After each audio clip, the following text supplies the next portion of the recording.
አንዳንዴ ሁሉ ነገር የመቶ ስሜት ተሰምቶሽ ያውቃል? ሰነፍ ስለሆንሽ አይደለም፣ ህልም ስለሌለሽም አይደለም።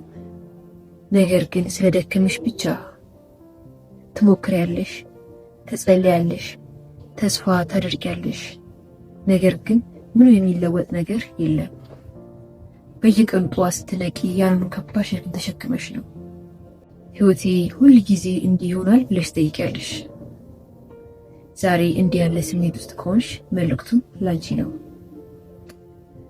በአንድ ተራራ ላይ የሚወጣ ሰው በአይነ ህሊናሽ ሳዩ፣ መንገዱ ዳገት ነው፣ እግሮቹ ደክመዋል፣ ልቡ ደግሞ ይበቃል፣ እዚህ ድረስ መጥተሃል፣ ይሄ ራሱ ትልቅ ነገር ነው፣ አቁም ይለዋል። ነገር ግን ከጥቂት እርምጃዎች በኋላ የተራራ ጫፍ ላይ እንደሚደርስ አያውቅም። ያ ውብ እይታ፣ ያ ንጹህ አየር፣ ያ የድካሙ ዋጋ ሁሉም እዚያ እየጠበቁት ነው። ነገር ግን እዛ ጋራ ከቆመ ያንን ውበት መቼም አያየው። የጉዞ በጣም አስቸጋሪ ክፍል ታላቅ ለውጥ ከመምጣቱ ጥቂት ቀደም ብሎ ያለው ጊዜ ነው። ብዙ ሰዎች በጣም ቀድመው ተስፋ ይቆርጣሉ። አንድ ዘር ለብዙ ጊዜ መሬት ውስጥ ተደብቆ ይቆያል።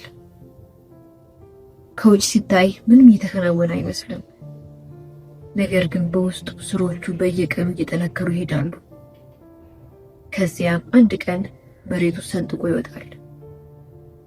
ሰዎች ያንን የሚያምር አበባ ያደንቃሉ፣ ያከብራሉ።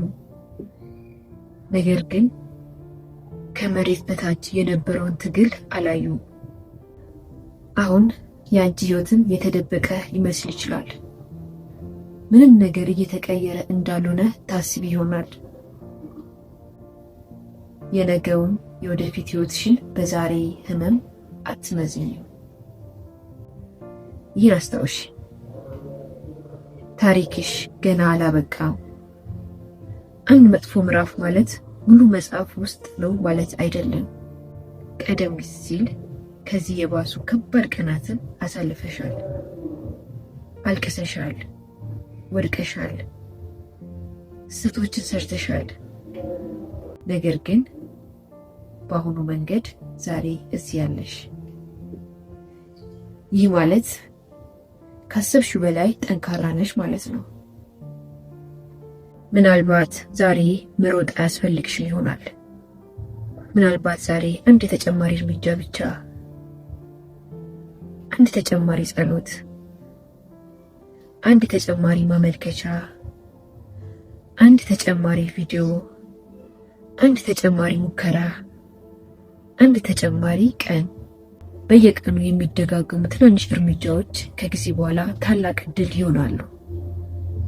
የራስሽን ጉዞ ከሌሎች ሰዎች ጊዜ ጋር አታወዳድሪ። አንዳንድ አበባ በሳምንት ያብባል። አንዳንድ ዛፎች ደግሞ ዓመታትን ይወስዳሉ። ያንቺ ጊዜ የተለየ ነው። ይህ ማለት ወደ ኋላ ቀርተሻል ማለት አይደለም። ታሪክሽ እየተጻፈ ያለው በተለየ መንገድ ነው ማለት ነው። አንድ ቀን ሰዎች እንዴት ነው መቀጠል የቻልሽው ብለው ይጠይቁሻል። አንቺ ደግሞ ፈገግ ትያለሽ። ለመቶ ያሰብሻቸውን ጊዜያት እነሱ አላዩም ነበር። እንባሽን አላዩም። የውስጥ ዝምታ ውጊያሽን አላዩም። ነገር ግን አንቺ መጓዝሽን አላቆምሽም ነበር። ስለዚህ ዛሬ ለራስሽ አንድ ቃል ግቢ። ህይወት ምን ያህል ከባድ ብትሆን፣ እድገቴ ምንም ያህል ቀርፋፋ ቢመስል፣ እስከ መጨረሻ ድረስ ተስፋ አልቆርጥም። ምክንያቱም ነገ ምን እንደሚመጣ አታውቂም። ስትጠብቂው የነበረው ድል ካሰብሽው በላይ ቅርብ ሊሆን ይችላል። ስትጸልይለት የነበረው መልስ ቀድሞውኑ ወደ አንቺ እየመጣ ሊሆን ይችላል። ስለዚህ ቀና በይ፣ ረጅም ትንፋሽ ሰጂ፣ ድጋሚ እመኚ። አሁንም ያለሽበት ሁኔታ የመጨረሻ መድረሻሽ አይደለም። ነገር ግን መጓዝሽን ቀጥይ።